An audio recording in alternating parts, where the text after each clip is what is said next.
euvox is a pan-European project that was launched last month. Swansea University's Dr. Matt Wall is running the English and Wales faces of the site. He's here with me now to let me know how it's getting on. So, how are we doing so far? So far, so good, believe it or not. So we've managed to pick up coverage in the Guardian, the Daily Mail, the Western Mail and the Evening Post here in Wales.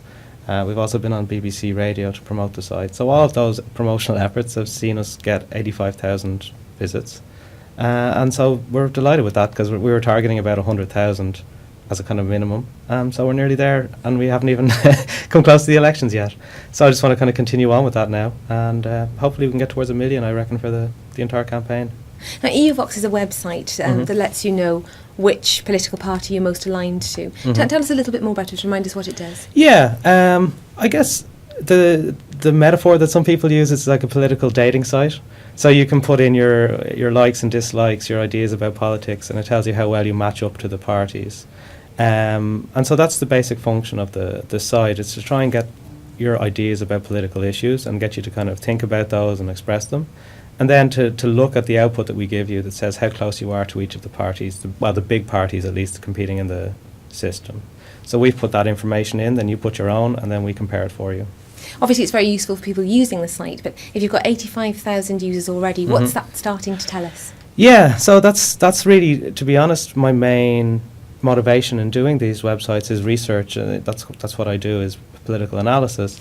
So the great thing is when we get towards numbers like 85,000 people, we can start to do some pretty interesting analysis. Now what we've been focusing on so far is where the visitors are coming from. So primarily we've been looking at the Daily Mail website and the Guardian website, which have been our two biggest sources of traffic. And so we're starting to work on comparing those different groups, so to basically look at those two readerships and say how are they similar, how are they different. And so that's where we're at now, and unsurprisingly we found that they are quite different. What have you noticed about that difference so far? Well, it's primarily in terms of party alignment. So we asked people on the site to put in some information, how do you think you're going to vote? And then we can look at that, we can divide it up into Daily Mail versus Guardian. And unsurprisingly, Daily Mail voters are a lot more pro-UKIP, and much larger figures. Now I still have to adjust the survey to make sure I'm right with that.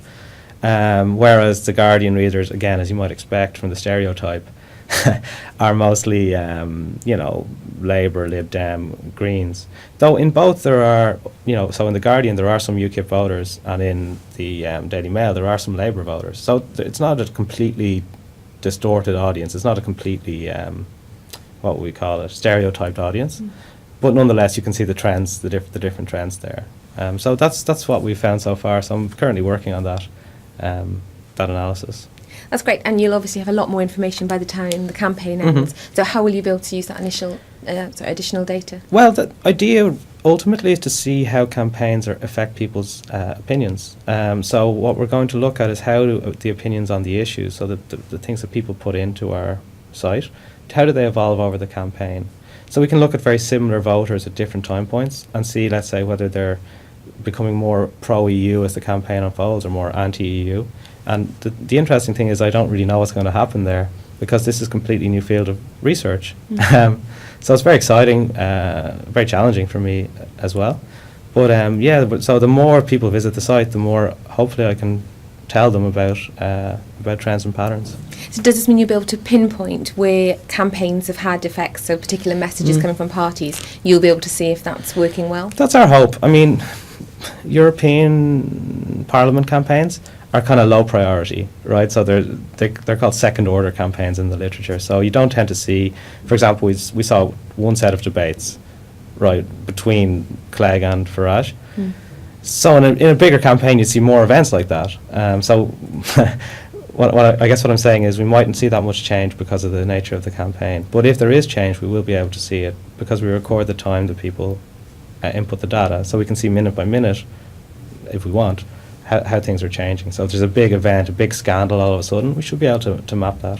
So you get quite complex data back from what's quite a simple, straightforward system. Exactly, yeah. The complexity lies in the size of the data, the amount of people using it, and the fact that we're not drawing from a representative sample. So we don't use the traditional polling method, which is a representative sample, in kind of a random method. So we have to think very carefully about how to present the data, what to get out of it, and importantly, what we can't get out of it as well. So that's kind of an academic concern, but because I'm an academic, I'm concerned about it, you know. Absolutely. Mhm. So initially you were hoping to have more than 100,000 because it's going so well already. Have you revised that figure? Yes, I've revised it upwards to 1 million. Give me 1 million and I'll be happy. So, yeah, I mean, like I said to you last time when we talked about this, I mean, ultimately my aim would be as many people as possible. So I don't have an upward limit. But like 1 million would be great. Fantastic. Yeah, yeah. Right, well, thank you very much. Thank you very much, Thank Suzanne. you. Bye-bye.